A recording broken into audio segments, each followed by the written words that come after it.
The fire was dying when she crawled out of the tree line, and Levi Reed nearly put a rifle ball through her before he realized she was not a bear. He stood at the edge of his porch, the long rifle already half raised, watching the shape drag itself through the knee-high snow with a determination that struck him as almost painfully human. The moon was full and cold above the Ashridge mountains, throwing blue-white light across the clearing where his homestead sat, and in that light he could see the dark trail she left behind her, not all of it snow melt. Some of it was blood. He lowered the rifle slowly. She collapsed about 30 feet from his fire pit, and even at that distance he could see what she was. The tusks were the first thing, pale ivory curving up from a strong jaw, catching moonlight like polished bone. Then the color of her skin, a deep forest floor green beneath the grime and the blood, and the sheer size of her, broad-shouldered and powerful even in collapse. An orc woman, alone, in the dead of a ridgeback winter that had already killed 2 of his horses and 3 of his neighbors' cattle.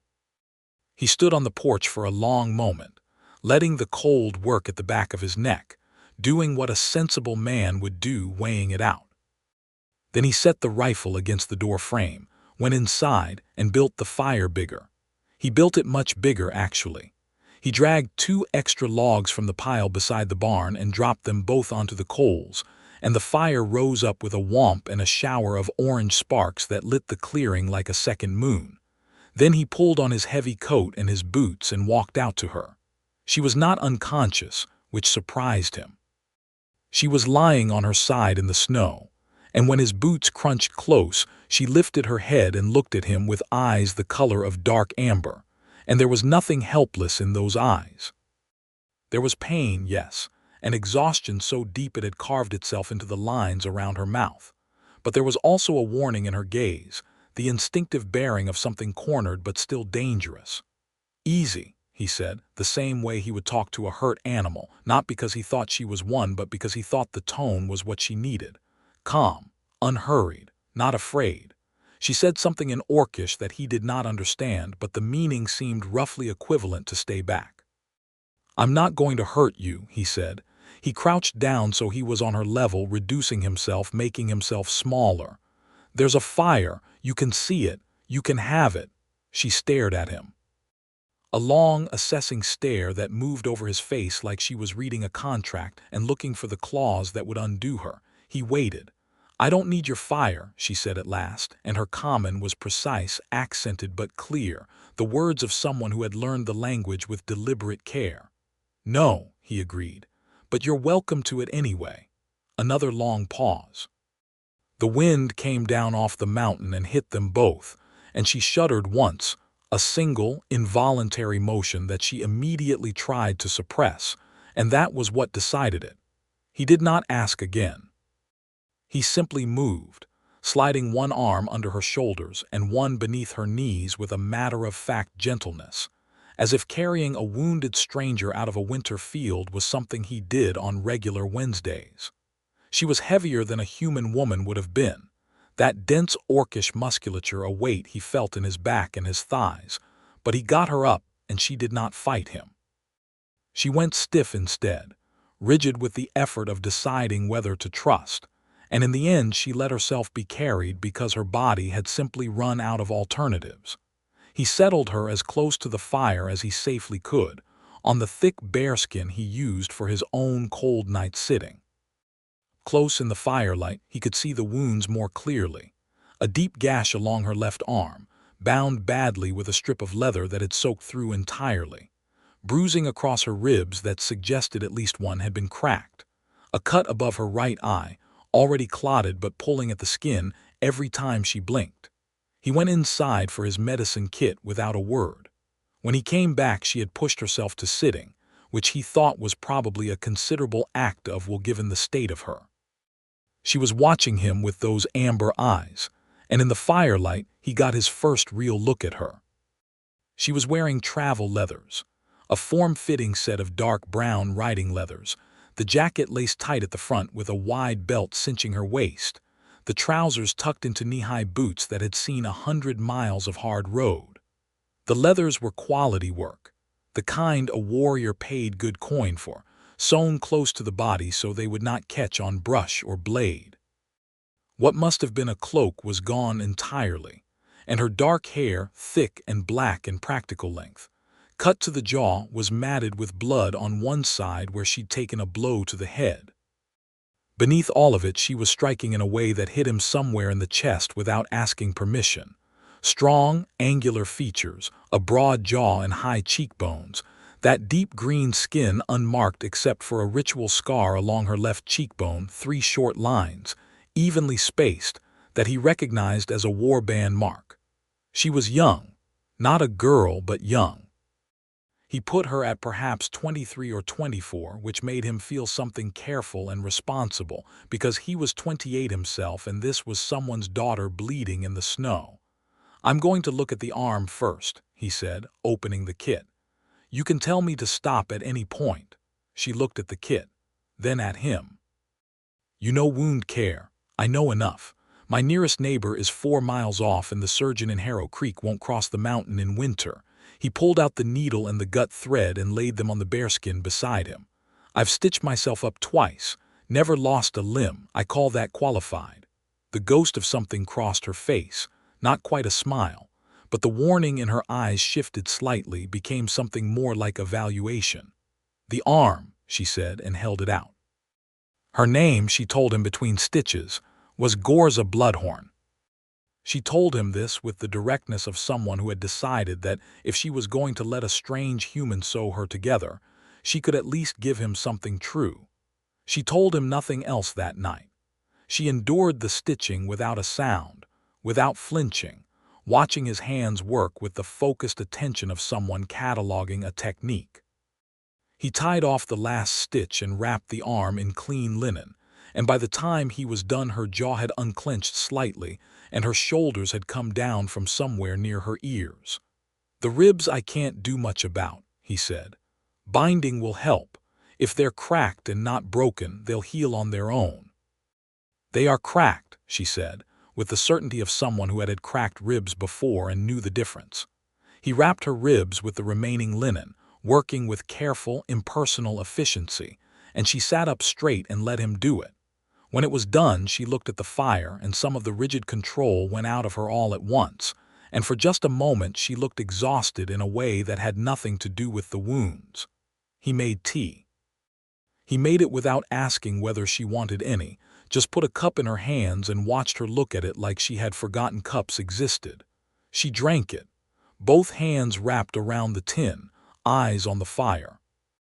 He sat on the other side of the fire pit and drank his own and let the silence be what it was, which was, in his estimation, not uncomfortable so much as necessary.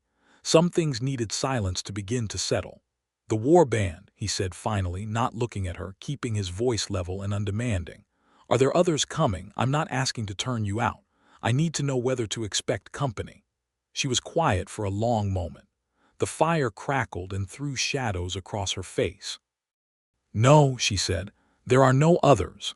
He looked up at her then, because something in the way she said it struck him like a door closing in a quiet house. Her face was still.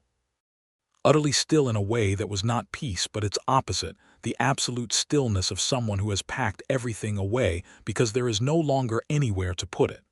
The warband mark on her cheek seemed to stand out more sharply in the firelight, 3 lines that now meant something lonelier than they were made to mean. "I'm sorry," he said, simply, without elaboration, because there was nothing to elaborate that would make it better. She looked at him, those amber eyes taking him apart with the same careful attention she'd given his stitching. "You don't know anything about it," she said. "No," he agreed. "I don't." Another silence. Then, quietly, "There were 11 of us." He did not respond. He simply listened, which was, he had found, often the thing people needed most when they said the things that cost them something. She did not say more that night. She sat by the fire until the cold deepened past midnight, and he showed her the spare room small, with a straw mattress and 2 wool blankets and a latch on the inside of the door that she checked twice before she sat down on the bed. And she was asleep, he thought, before he made it back to his own room. He lay in the dark and listened to the wind work at the shutters, and thought about 11 members of a war band and what remained when the 11 became one, and he did not sleep well. In the morning she was already up when he came out of his room, standing at the window of the spare room with the latch open, looking out at the snow-blanketed clearing and the tree line beyond it. She had her wounded arm against her body in a way that kept it still, and her dark hair caught the early gray light coming through the frost-edged glass. He made breakfast. Oat porridge with salt and a wedge of hard cheese, and the last of the smoked venison from the hook in the cold room, and he set 2 plates on the table without ceremony, and after a moment she came and sat down across from him. She ate with the focused efficiency of someone who had been eating on campaign, no waste, no pause, the movements of a person who had learned that food was fuel and intervals were unpredictable. He watched her without watching her, that careful peripheral attention of someone who does not want to make a thing feel observed. "You live here alone," she said. It was not a question. "Yep. No wife, no family nearby. Wife died 4 years ago. Fever." He said it simply, the way you say a true thing that you have made your peace with even if the peace is imperfect. "My brother is in Dunfield, 3 days east. My mother is in Harrow Creek." She took this in. Looked at the room, the neatly kept cabin, the tools hung in precise order on the wall, the single lantern centered on the table like a small, deliberate act of order against loneliness. "I need to move on," she said. "Where to?" A pause. He thought she might not answer, but then, "I don't know. West, maybe. The clan territories are 3 weeks' ride past the Ashridge Pass, but I have no horse." "The pass is closed," he said. "Closed since the first hard snow, which was 6 weeks ago. Won't open until late thaw, maybe early planting season." She stared at him. "That's 4 months," she said, "give or take." She set down her spoon with a precision that suggested she was controlling something. "I cannot stay here 4 months. I'm not keeping you," he said, "but I'm telling you the geography. You walk out of that tree line on foot and what's coming down that mountain, you'll be dead before the 2nd day." She was quiet. He could see her working through it, the tactical assessment, the options, the ways out, and he could see her finding the same answer each time, which was that there were none. "Why would you want me here?" she said, and the question had an edge to it, a sharpness that was not hostility exactly, but was the thing that lives right next to it when you've spent enough time having people's hospitality turn into something else. He considered the question honestly. "I don't have an agenda," he said. "You're hurt. You have nowhere to go. It is 40 below out there at night. I have a spare room and enough food for 2 for the winter if we're careful. That's the whole of it." She looked at him for a long, searching moment. "Humans who offer things always want something for them," she said. "Some do," he allowed. "I've met plenty of those, but you can latch your door. And I'll tell you plainly, I'll never come to that room unless you invite me. You have my word on that, and my word is the only thing I have that doesn't depreciate in a hard winter." Something moved in her expression, not quite trust, but the acknowledgement of trust's possibility. "I will work," she said. "I don't take charity." "There's plenty of work," he said. "I won't turn it down." She nodded once, sharp and decisive, and picked up her spoon again, and that was how it was decided. The first week was careful.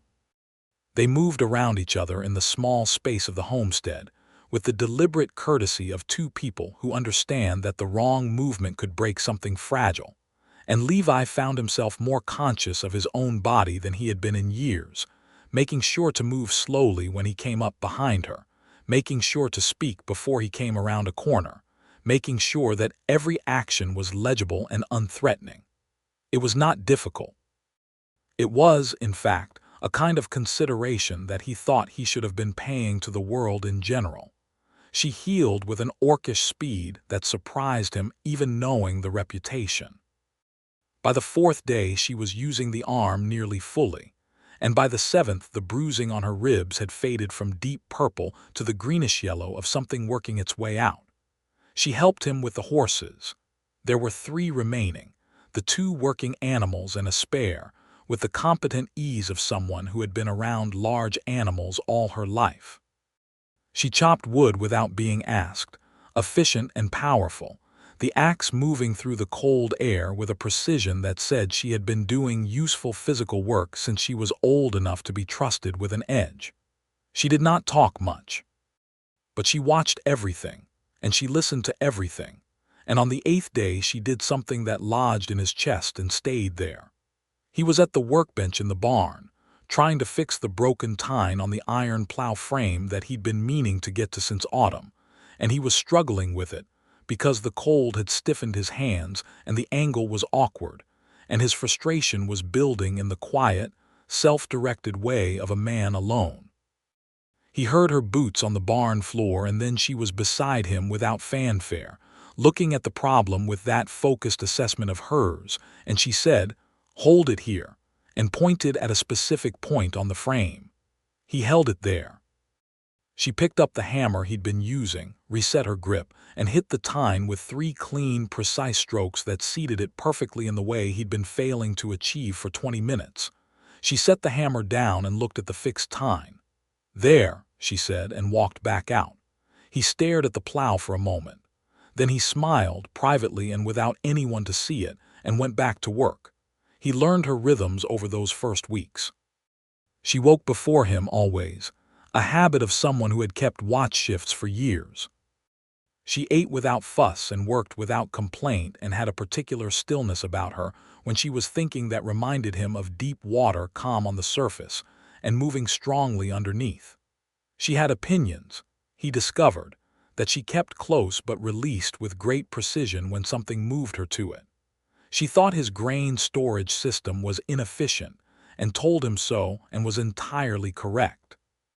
She thought one of the horses, the roan gelding she had taken to calling done in Orcish, had a tendon issue developing and pointed it out with the careful detail of a diagnostician, and she was correct about that too. He began, deliberately, to ask her opinion on things. Not because he needed it. He had been running the homestead alone for 4 years and knew it well, but because he had noticed that being asked made something change in her posture, a slight easing, a brief warmth, as if she had spent a long time in a world that spoke at her rather than to her. On the 14th day, when the temperature dropped catastrophically, and the snow came in horizontal, and there was nothing to do but sit by the fire and wait for it to ease, she told him about the war band. She told it straight, without decoration, in the way of someone who has processed something terrible down to its bare load-bearing bones. The war band had been called the Iron Crest. 11 orcs contracted to escort a trade caravan across the Ashridge Pass before the winter closed it. The caravan had been ambushed, not by soldiers, but by a mercenary outfit working for a trading company that wanted the route cleared of orcish presence by any means available. The attack had come at night.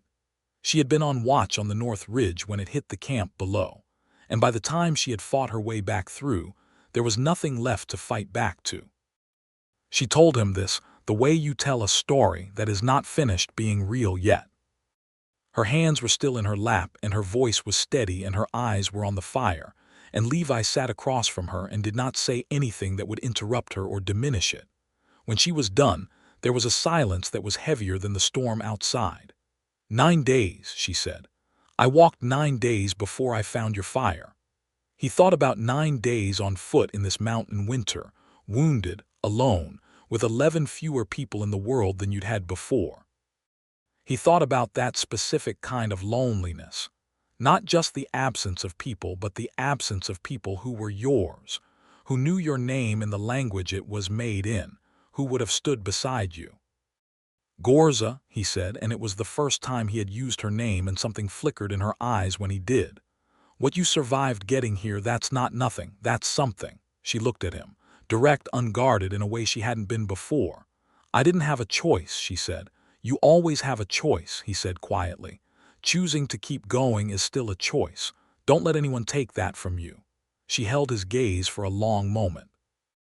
The fire between them threw warm light across her face, and he could see the warband mark on her cheek and the precise dark line of her jaw and the way she was sitting, upright, anchored, present, and he felt the beginning of something shift in the room between them, like a door opening inward somewhere neither of them had been expecting to find a door. She looked away first.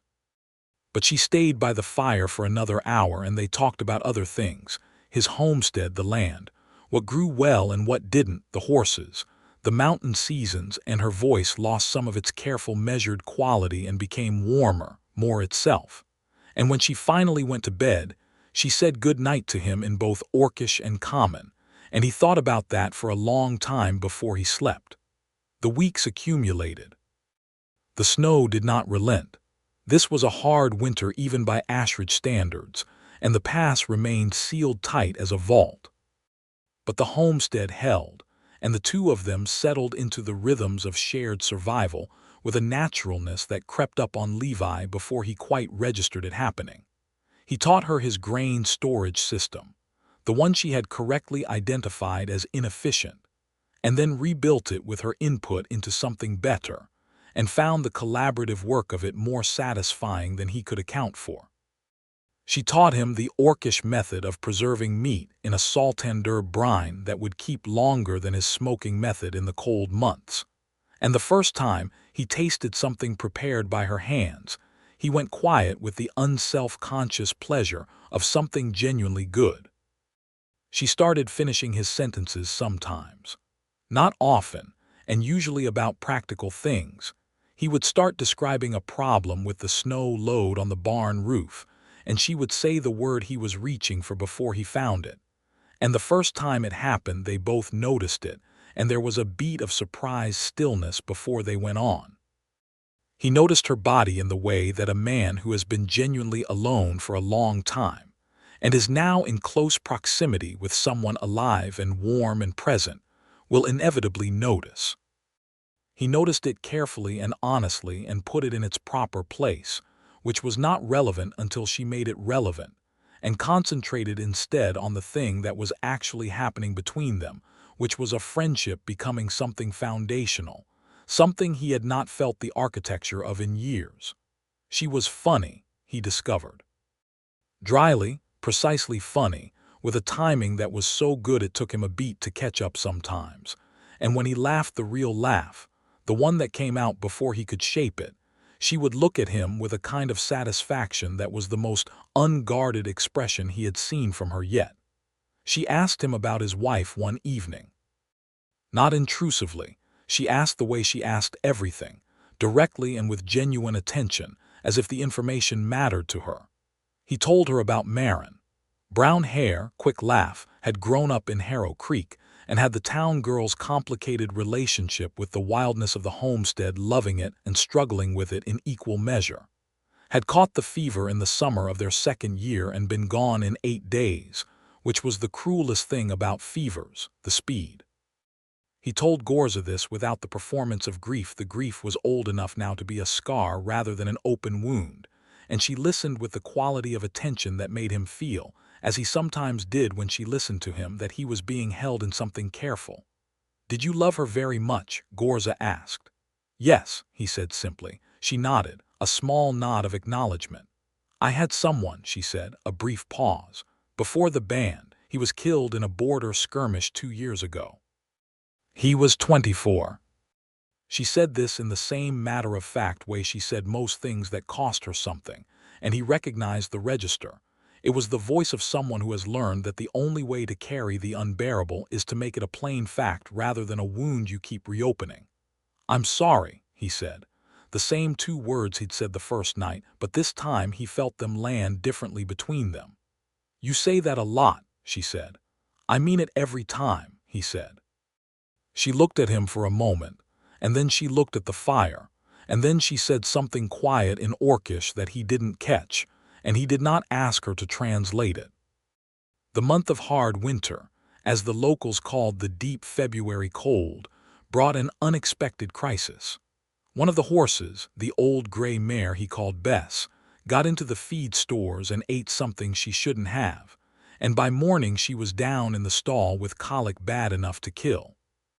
They spent the better part of 2 days taking turns keeping her on her feet and walking her, because you could not let a colicky horse lie flat, and this meant sleeping in shifts in the barn, each of them resting for 2 hours while the other walked the horse. It was during this that, somewhere in the exhausted small hours of the second night, Ghorza fell asleep on the hay bales with her head on his shoulder, without either of them quite noticing it was happening. He noticed it when she was already asleep, and he sat very still with the warm weight of her against him, and the smell of her hair, wood smoke, and cold air, and something underneath that was simply her. And he stayed still and did not move and let her sleep because she had been working for 36 hours without complaint, and she was exhausted. And he told himself firmly that this was the entire reason he was sitting so carefully still. Bess recovered. On the third morning she was on her feet and eating, and Levi came into the kitchen to find Ghorza making breakfast with the particular focused competence of someone running on pure stubbornness. And she didn't say anything about the barn, and neither did he. But something had shifted between them in the way that things shift when two people have been in the shared emergency of caring for something together. A new ease, a new familiarity, the comfort of a shared language that doesn't require words. He caught himself looking at her too long one afternoon, watching her across the clearing as she came back from the woodpile with an armload of logs, the cold turning her breath to mist, the gray sky behind her making her dark hair and green skin vivid as a painting. She looked up and caught him looking, and he did not look away, and neither did she. And the moment stretched between them like the space between a sound and its echo. Then she kept walking, and he went back to what he was doing, and neither of them said anything. But the air in the homestead felt different after that, in the way air does when two people have acknowledged something without using the word for it. The thaw came in stages. First a week of slightly less cold, then a day when the sun actually warmed rather than just illuminated, then a morning when Levi walked out to find the first meltwater running in a thin line down the east side of the clearing. He stood in it and felt, as he always did at first thaw, a deep physical relief, the loosening of something that had been holding tight for months. He heard her come up beside him and looked over to find her looking at the same thin line of water with an expression he had not seen on her before. Complex and quiet, happiness and something else, not sadness exactly, but the awareness of what the thaw meant. The pass would open. She would be able to go. There's still 2 months before the pass is properly safe, he said. She did not answer immediately. I know, she said at last. He nodded and went back inside and did not say the other thing, which was that he did not want her to go. He sat with that fact over the following days and examined it. He was not a man given to self-deception. He knew what the feeling was. He had recognized it, or the beginning of it, weeks ago, that specific warmth that lives in the chest somewhere between the breastbone and the spine, that sense of rightness in someone's presence, the way the homestead felt different when she was in it versus when he was alone. He had felt it before. It was not a new feeling, only one he had not felt in 4 years. The question was what to do with it, and the answer he kept arriving at was, nothing yet. She was Ghorza Bloodhorn, who had survived something terrible alone, who had walked 9 days through a killing winter on will and nothing else, who kept her door latched and her heart careful and had every reason to. Whatever he felt was his to carry until she gave him something to indicate it was welcome, and until then he would be what he had been, her shelter, her housemate, her friend. He had not calculated on her noticing. Levi, she said one evening. They were sitting at the table after supper, him with a cup of cider, her with the mug of strong tea she had taken to making herself. The fire was low and the lantern made the room golden. Yes, she was looking at the table. Her thumb moved in a slow circle on the side of her mug. Why are you kind to me, she said. He considered this because it deserved consideration. Why wouldn't I be? Because I am Orc, she said, bluntly, plainly, looking up at him with those direct amber eyes. Because you are human, because people like you, I know what people like me have done, he said, not defensive, just honest. I know the history, I'm not pretending it away, but you are you. You're not a representative of a kind, you're Ghorza, that's all. She studied his face. You genuinely mean that, she said. I genuinely mean that. A long pause. Outside, the wind had softened from its winter knife edge to something almost gentle, the sound of the season turning. My band, she said slowly. When we were in the border towns, even contracted, even with papers, there were looks. There were tavern doors that closed when we walked toward them. merchants who counted their coin twice before they handed it over. She said this without heat, just as a recounting of the world as she had found it. "You are the first human who has looked at me like a person," she said. In a long time, something tightened in his throat. He reached across the table and his hand came to rest on hers just briefly, the lightest touch, a deliberate and careful thing. She looked down at it. She turned her hand over beneath his slowly and her fingers closed around his, and they sat like that for a moment with the firelight on them and the world outside beginning to soften toward spring. He did not say anything, neither did she. When she looked up at him, her eyes were very full, not with tears exactly, but with something that lived in the same neighborhood. A fullness that was the response to being seen after a long period of not being seen. He held her hand until she gently withdrew it, and then she went to bed, and he sat for a while in the quiet with the warmth of her hand still present in his palm. The world began to open with the spring, and the first problem with the world opening was that the world came with it. The first outsider appeared when the snow on the wagon road had thinned enough for travel, a trader named Copse, fat and red-faced and wrapped in a beaverskin coat, riding a mule and pulling a small flat wagon loaded with goods for the homestead circuit. Levi knew him. Copse made the circuit every spring, first trader through after the thaw, and was generally reliable and generally minded his own business. He had pulled into the clearing and was in the process of greeting Levi when Ghorza came around the corner of the barn with the axe over her shoulder, returning from splitting wood, and Copse went so still that his mule actually turned its head to look at him. "Reed," Copse said. "Copse, you've got an orc." "I have a guest," Levi said. "Ghorza, this is Copse. He trades the mountain circuit. He's harmless." "I'm harmless," Copse confirmed, not taking his eyes off her in a way that was less hostile than it was the broad-eyed staring of a man doing real-time recalibration of his expectations for the morning. Ghorza looked at Copse with the expression she reserved for people she was assessing. "You have salt," she said. Copse blinked. Yes, I have salt. And thread, we need thread." Copse looked at Levi, who gave him a look of amiable steadiness, and then back at Ghorza. "I have both." The trading proceeded normally after that. Copse, to his credit, was a professional and his instinct for commerce outweighed his instinct for prejudice.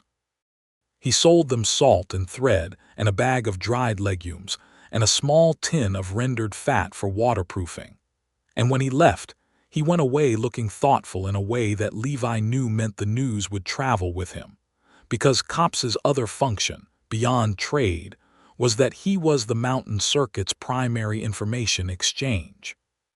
"That will reach Harrow Creek," Levi said, watching the wagon disappear down the road. "I know," Ghorza said. She had the thread in her hand, looking at it. "People will have opinions," he said. "People always have opinions about me," she said, and went inside to start mending the sleeve of her jacket that had torn in the February work. Harrow Creek came to them before they went to it.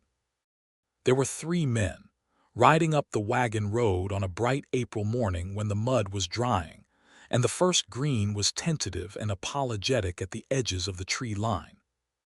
Levi saw them coming from a distance and felt something tighten in him, a careful readiness, the animal awareness that this was a thing that needed handling. He walked out to meet them in the clearing. He got there before they reached the porch, which was deliberate, meeting them in the open, not in the doorway where it could become a confrontation about access to his house. The 3 men he knew by sight. Jonas Fell, who ran the grain mill at Harrow Creek and was the town's closest thing to a civic authority. Rand Horner, who was a big man with a big voice and strong opinions about orcs that he had shared publicly and at length on multiple occasions in the years Levi had been coming down to trade. And a younger man he didn't know well, maybe 20, who was clearly there as muscle. "Reed," Fell said. He stopped his horse at a distance and looked at the cabin. "Copse says you've got an orc woman wintered in."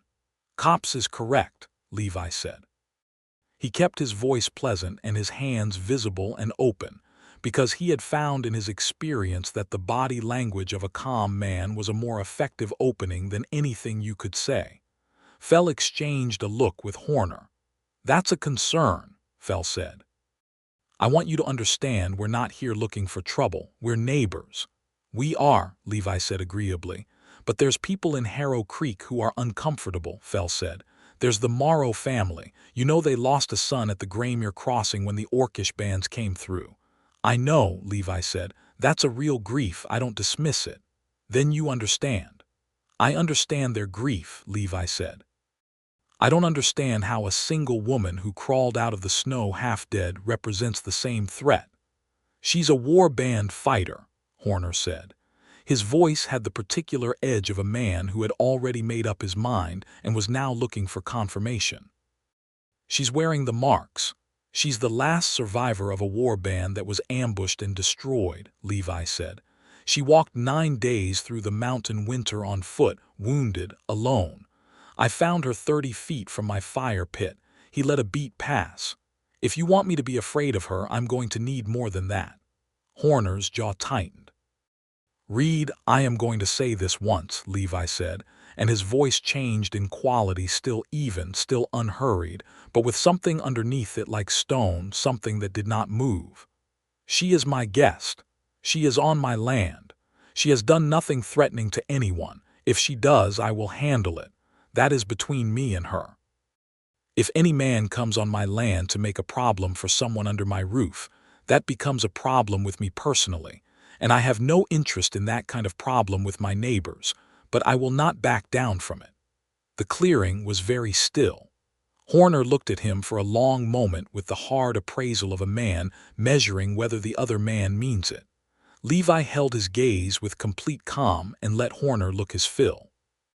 Your funeral, Reed, Horner said at last, which was what men said when they had decided not to push further but needed a way to leave that didn't feel like retreat.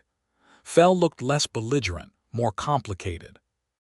He was a man who genuinely believed he was being reasonable, and Levi thought that was in some ways harder to work with than simple hostility. Just think about the community, Fell said.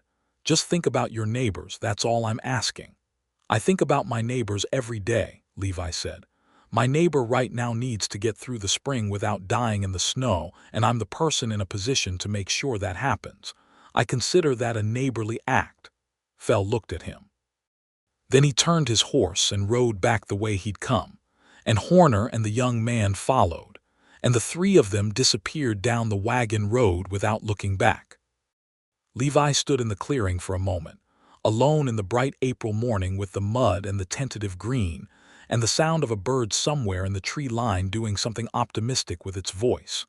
He turned around and found Ghorza standing at the corner of the cabin. She had the axe in her hand, not raised, just present. She had clearly been there for some or all of it, in a position where she could intervene if she needed to. They looked at each other across the clearing. You did not have to do that, she said.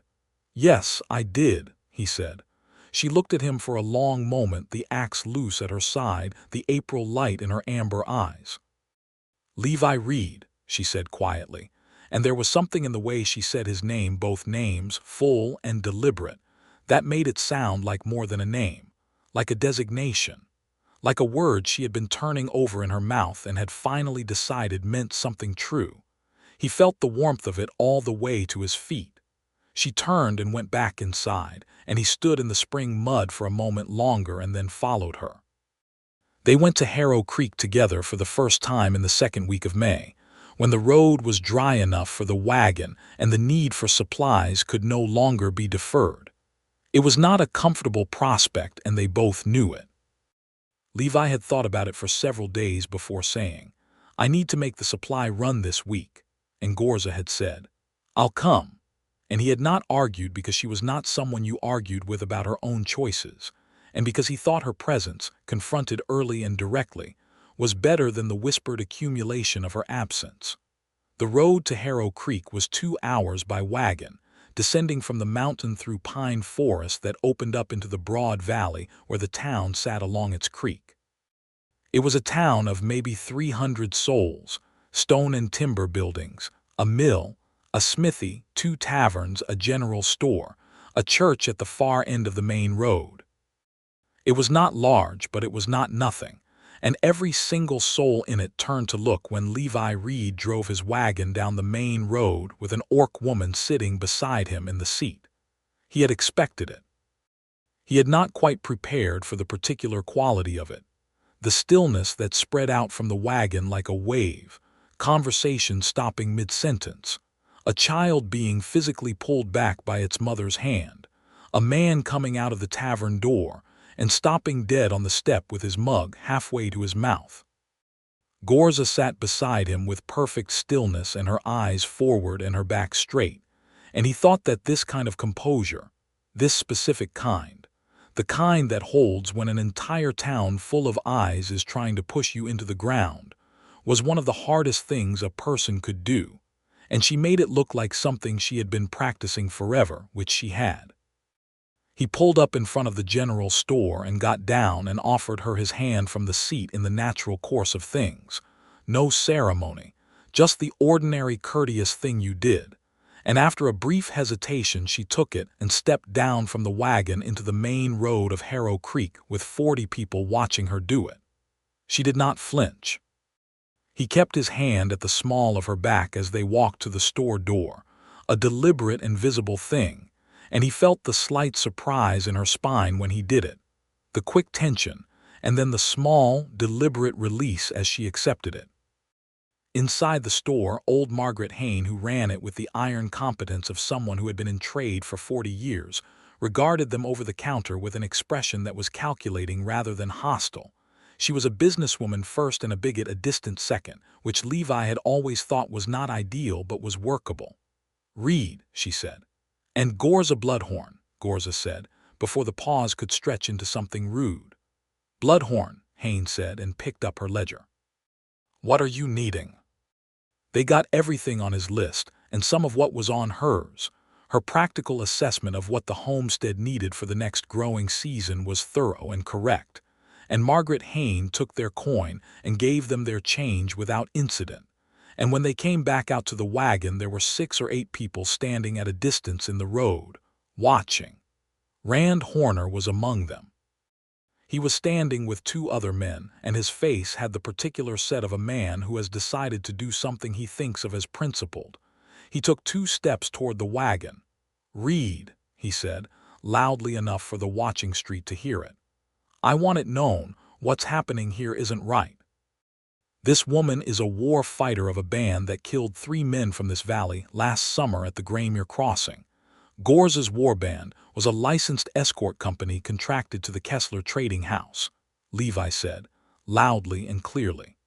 "They were ambushed and killed by Meridian Company mercenaries working for the Vance Brothers trade concern.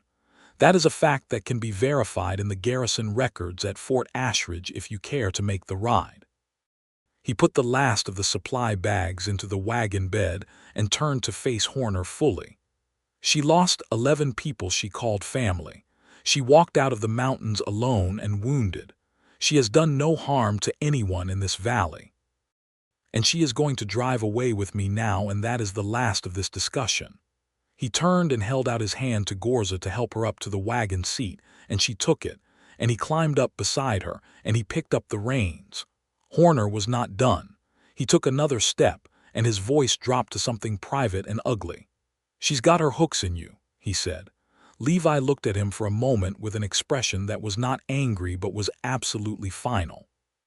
"Be careful what you say next," he said quietly. Horner looked at him and then at Ghorza and then at the watching street, and something in him recalculated. He stepped back. Levi clicked the horses into motion and they rolled down the main road of Harrow Creek with 40 people watching them go. And he kept his eyes on the road and his hands easy on the reins, and he heard her exhale beside him when they cleared the edge of town, a long, controlled release of breath, the body unclenching after a sustained effort. They rode in silence for a while, the pine forest closing around them, the sound of the creek somewhere below the road. "Thank you," she said at last. "Nobody gets to say that about you in front of me," he said simply. She looked at him.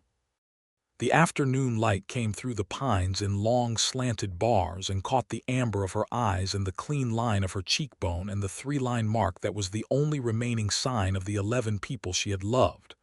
"You are not like anyone I've ever known," she said. "I might say the same about you," he said. She was quiet for a moment. Then she said, "Is that good?" "That is very good," he said. She looked at the road ahead, and he watched the corner of her mouth turn up, just slightly, in a real smile, and he felt the warmth in his chest expand to something that took up a considerable amount of space and seemed to have no intention of leaving. The spring and the early summer brought work, the heavy, satisfying, endless work of a frontier homestead coming out of winter. Plowing, planting, repairing everything that the cold had damaged, coaxing the horses back to working fitness, mending the fences, clearing the drainage channel along the eastern field that had silted up over winter. They worked together with a physical ease that had accumulated over months of close quarters, a fluency of shared space that meant they rarely needed to discuss the logistics of who was doing what. They simply moved in the same direction, and the work got done. And it got done better together than either of them would have managed alone. And in the evenings they talked, really talked, in the way that becomes possible between people who have spent enough time together to be past the performance of themselves and arrived at the actual thing.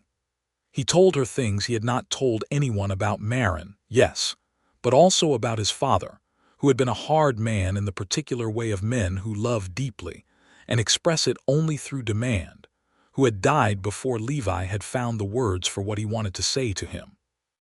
About the loneliness of the homestead in its earliest years, when the land was new and hard and did not know him yet. About the way he had taught himself to sit inside silence because silence was what he had.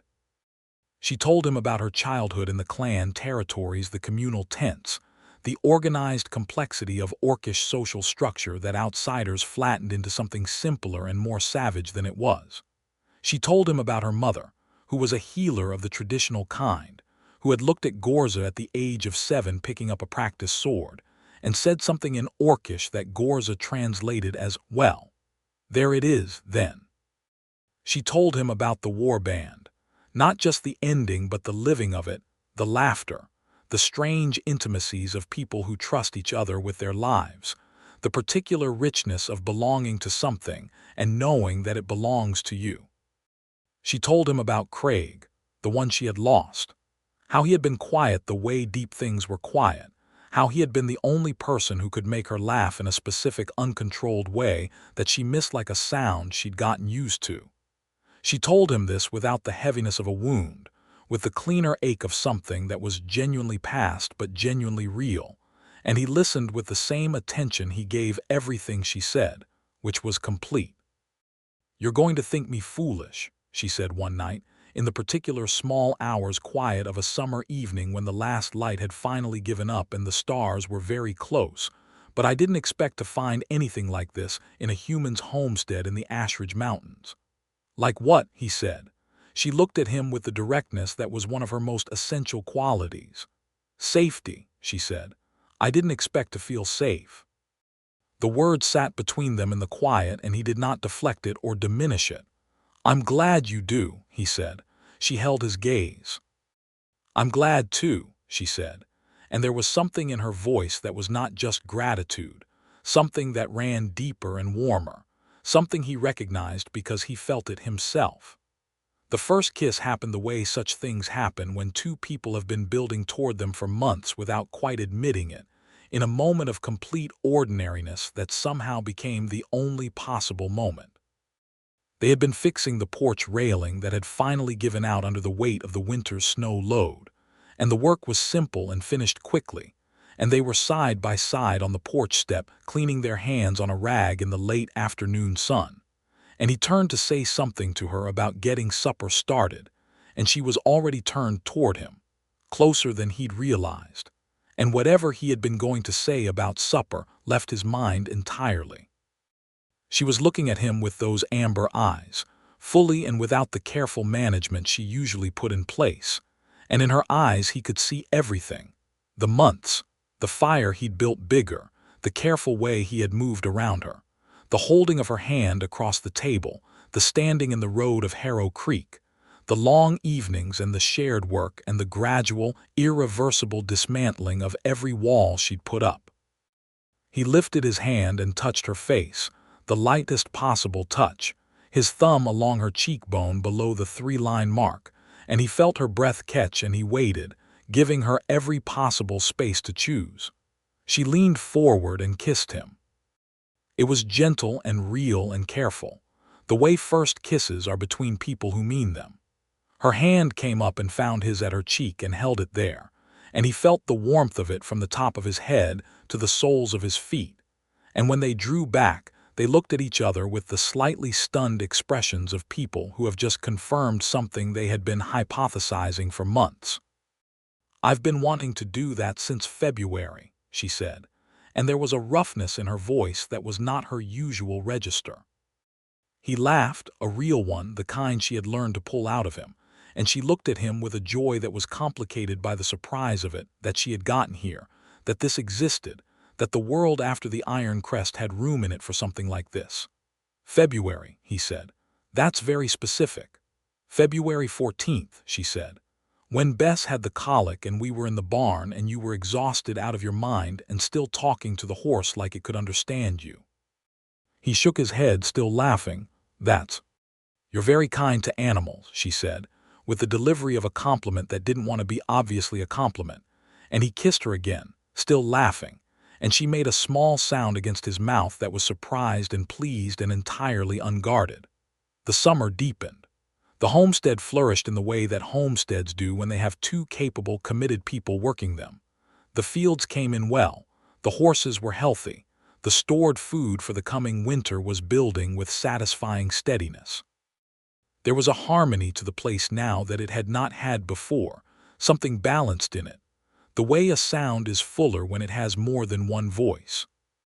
They were openly together now in the way that needed no announcement. It was simply visible in everything, in the ease between them, in the shared table and the shared plans, in the small constant languages of touch and proximity. He would reach for her hand as naturally as breathing.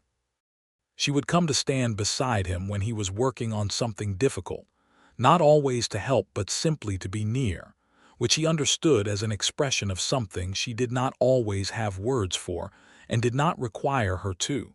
She was happy. He could see it in her, the gradual blooming of something that had been deeply frostbitten for a long time.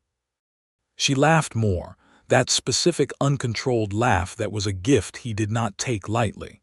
She spoke more freely, her comment acquiring warmth and humor, and a kind of ownership it had lacked when she was being careful. She had begun to make plans, real forward-looking plans, things like the drainage work for next season, the idea of a second horse for the plow cycle, an approach to improving the South Field's yield, and the plans had a permanence to them that told him something she had not yet said with words.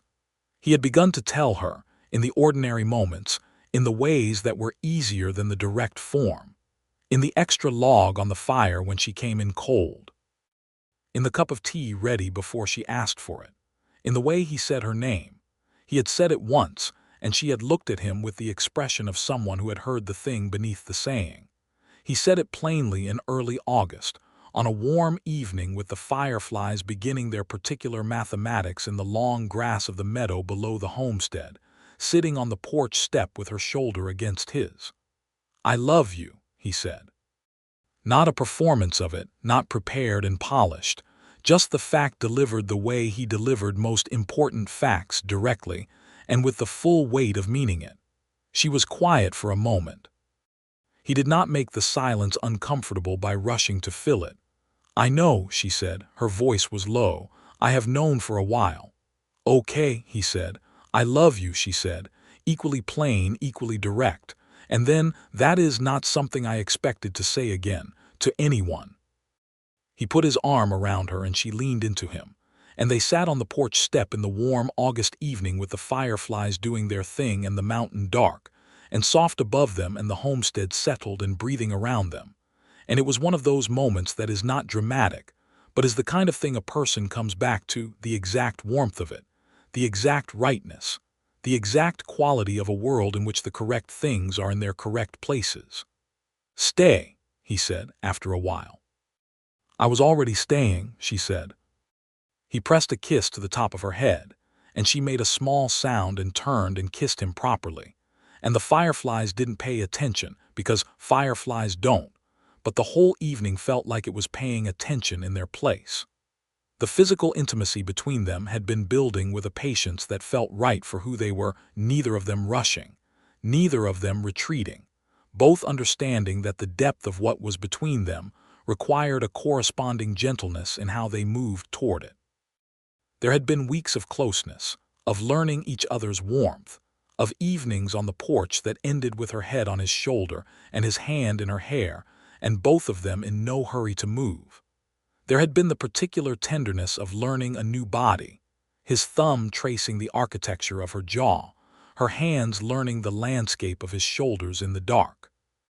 One late summer night, with the window open to the warm air and the moon very full and close over the mountain, it was she who moved toward him with a deliberateness and sureness that was entirely her, that specific quality of knowing her own mind and moving accordingly that he had loved since the first days.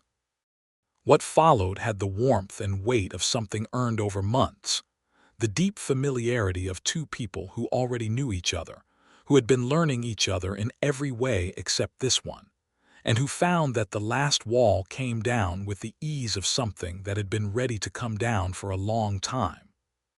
It was tender and full and carried all of it, the winter fire and the stitched arm and the nights by the fire and the road in Harrow Creek, and the slow, patient building of trust into love. And afterward she lay in the crook of his arm in the moonlit room with the warm air moving through the window and said his name in Orcish, which she had never done before, and he did not ask what it meant because it was clear what it meant. In the morning they were the same, only more so. August gave way to September and September to October, and the mountain began its preparations for another winter. And this time the preparations felt different, full, purposeful, the work of two people building something intended to last. The town came around slowly, the way towns do when the thing they feared fails to produce the catastrophe they predicted. Margaret Hayne was first, as she had always been practical. She had offered Ghorza a fair price for some of the medicinal herbs Ghorza had been growing in the kitchen garden, and from there, a kind of professional respect had developed that was, in Hayne's vocabulary, about as warm got. Then the blacksmith, a Orcish-descended man himself 3 generations removed, who had recognized the clan pattern in Ghorza's work-band mark, and had come out to the homestead one autumn afternoon to speak to her in halting Orcish that delighted her enormously. Then a few of the farming families who had learned that the Bloodhorn woman's agricultural knowledge was real and practical, and that Levi Reed's farm had the best yield on the mountain circuit 2 seasons running since she came. It was not universal. Horner remained at the hard edge of what he was, and there were others. But the mass of people are not their worst members, and the mass of Harrow Creek found Ghorza Bloodhorn, when confronted with her in the normal transactions of life, to be competent and direct and fair dealing, and not any of the things they had been afraid of. Jonas fell stopped by the homestead in October with a cord of donated firewood from the church stores, ostensibly for a neighbor in need, though the closest neighbor in need was the widow Casterman 4 miles south, and Fell had not historically gone out of his way for her. He stood in the yard with his hat in his hand and spoke to both of them with a slightly stiff but genuine courtesy, and Ghorza received him with the exact level of warmth he had earned and no more, which Levi thought was about right. When Fell had gone, Levi said, "Progress." "Slow progress," Ghorza said. "The best kind," he said. "It sticks." She gave him a look of mild skepticism that was also fond, which was one of her expressions he had catalogued and loved specifically. He asked her to marry him in the way that was most himself, which was to say directly and without elaborate staging, though he had thought about it carefully enough that, when the moment came, it was right in the specific way that mattered to him. He had been sitting at the table one evening in late October working over the accounts for the season, a good season, the best since he had taken the homestead, and she was across from him with a piece of carving she had taken up in the autumn evenings, a small figure in pine that had begun as something abstract and was becoming, he was fairly certain, one of the horses. He put down the accounts. "I want to marry you," he said. She did not look up immediately, her hand stilled on the carving. "That is a large thing," she said. "Yes." "A human and an orc," she said, "in this country with these people." "Yes," he said, "I know what it would mean. I know it would not always be easy. I've thought about it for a long time." She looked up at him, those amber eyes full as they had ever been.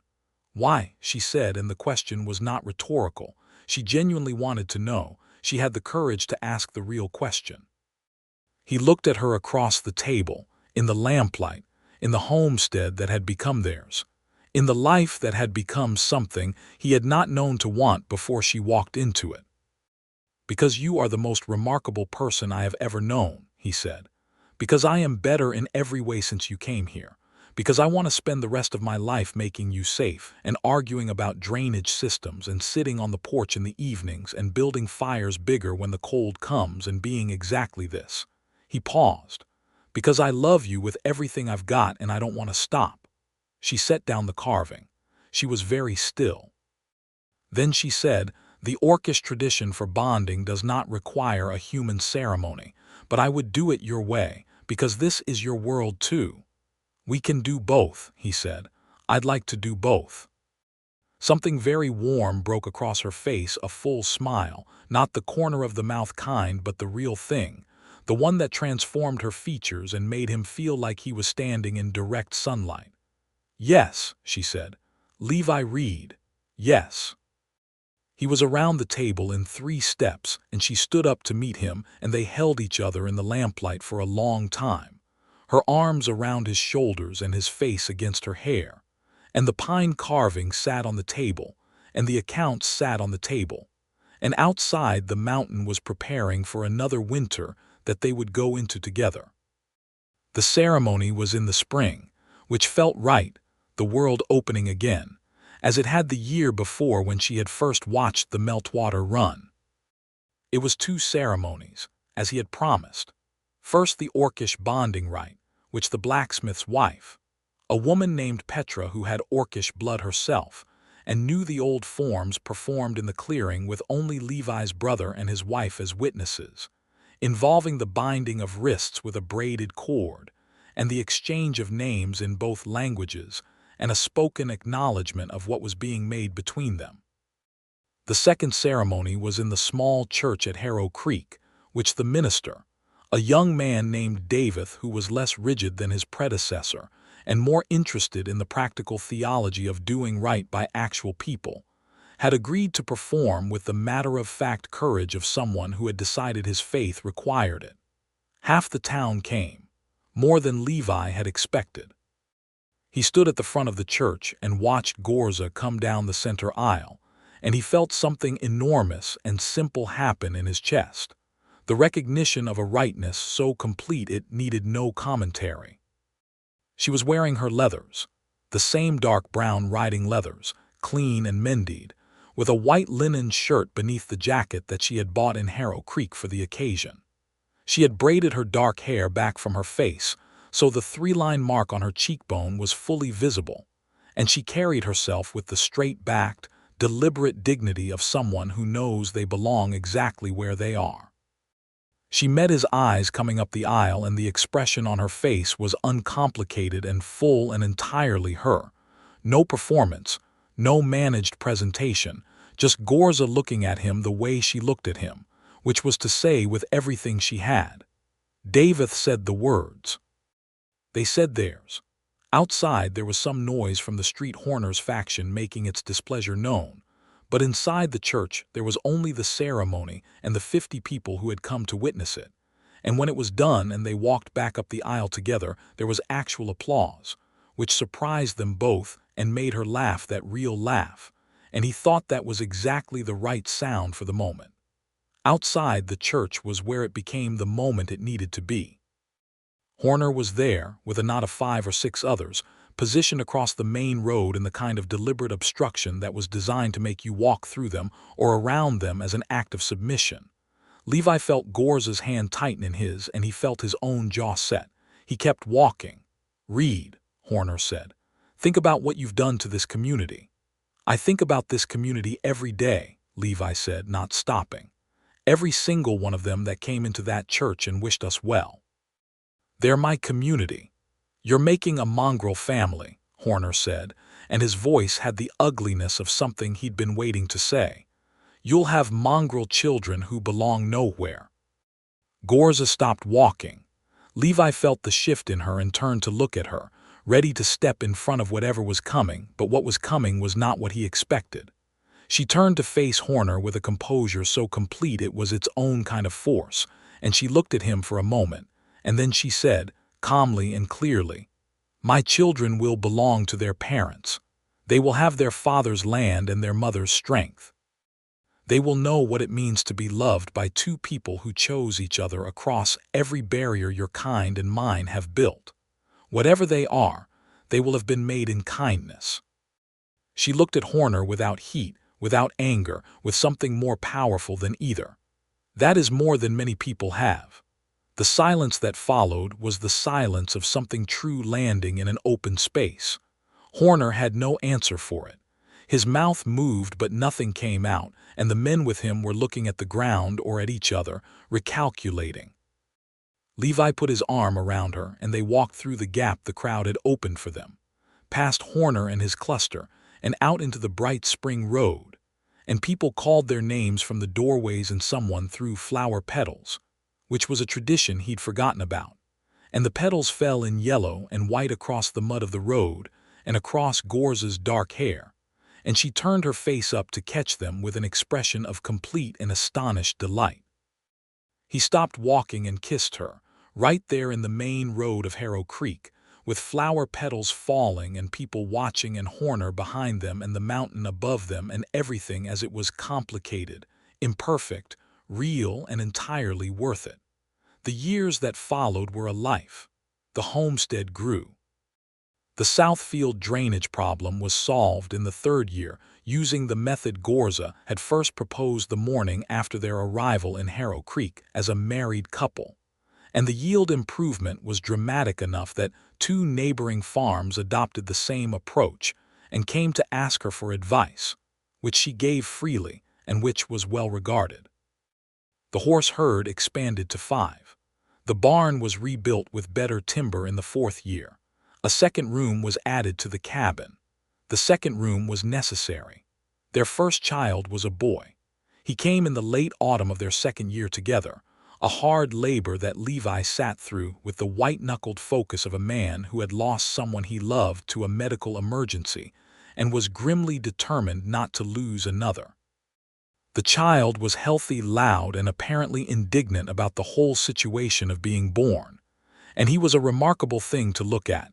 Green-tinted skin, a few shades lighter than his mother's, and dark gray eyes that were his father's coloring placed in orcish proportions, wide and deep and startling. They named him Oren. In Orcish the name meant something like "one who endures," which Ghorza had chosen with a feeling he understood without explanation, and in common it was simply a name, which was its own kind of gift.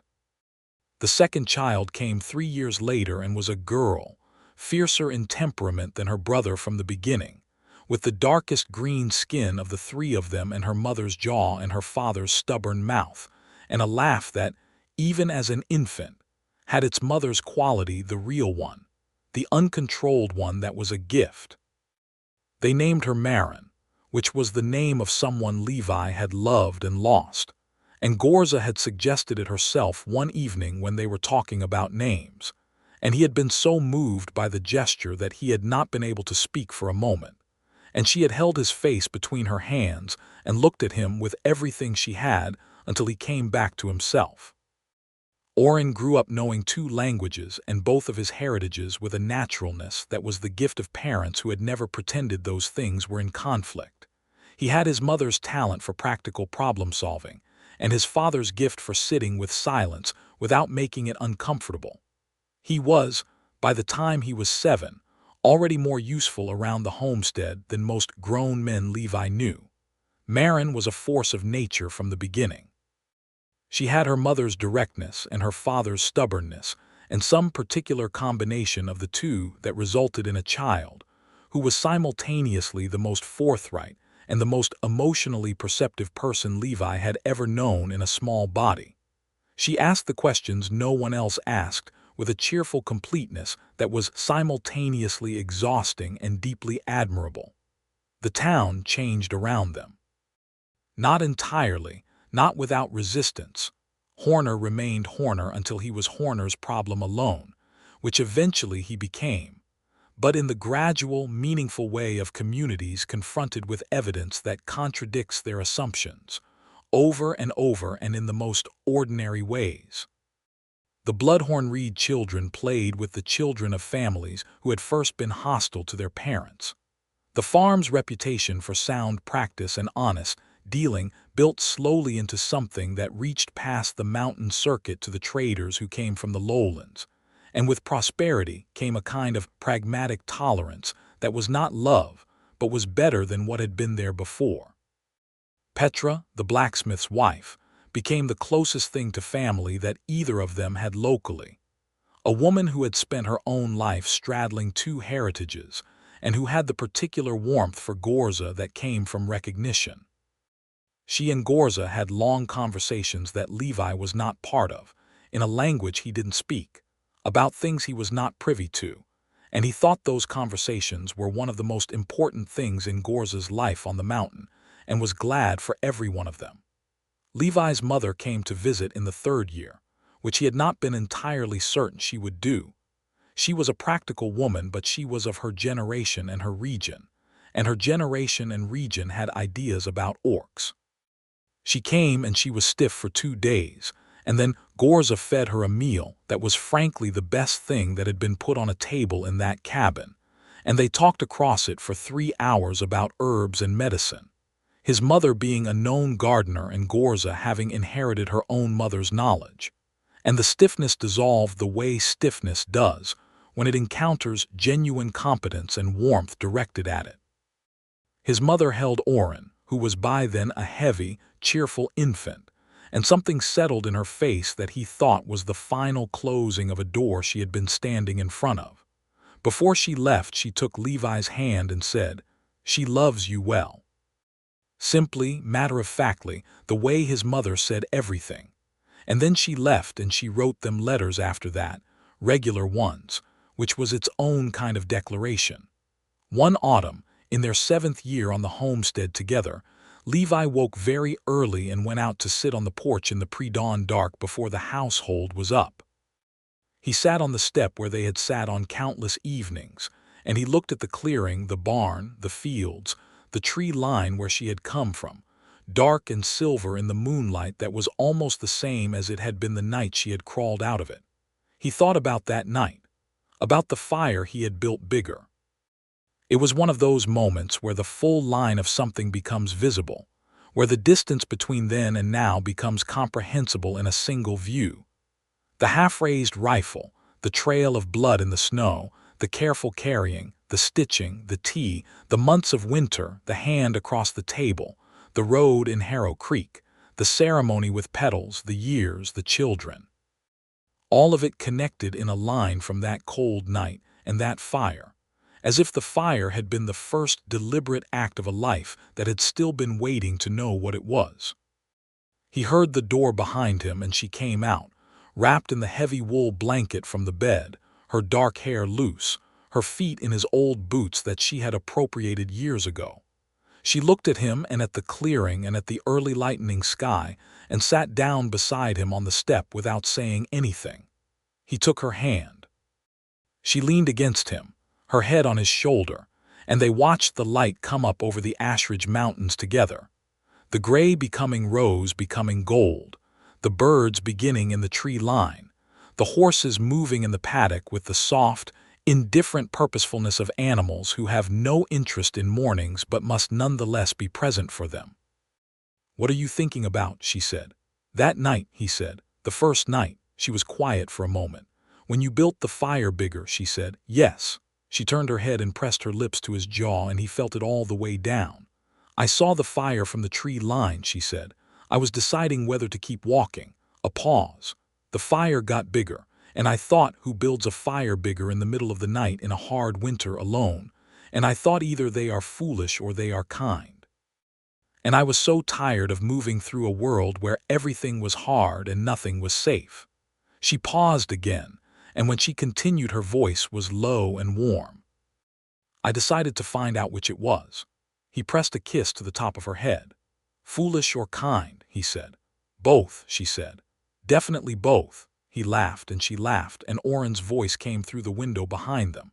He was awake early as always, that child, constitutionally opposed to staying in bed past sunrise.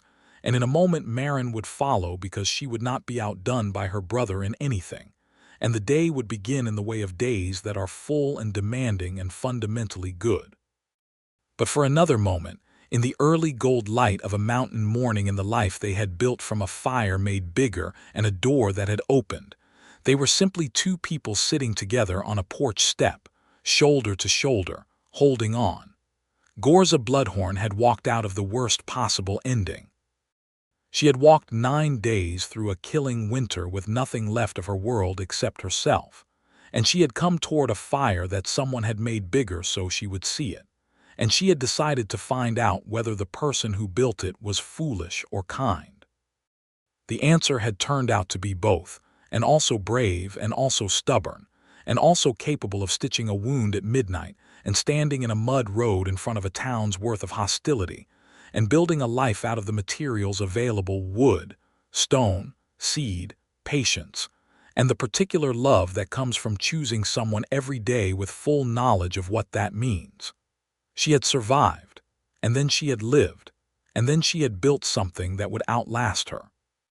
In the clearing below, the horses were moving in the early light, and the fields were gold with the coming harvest, and Oren's voice had acquired the specific tone that meant he had found something interesting that his parents needed to know about immediately. And Marin had joined him, and was providing a running commentary on whatever it was with the detailed authority of a 4-year-old who has opinions. Ghorza stood up from the step, the blanket still around her shoulders, and offered him her hand. He took it. They went in.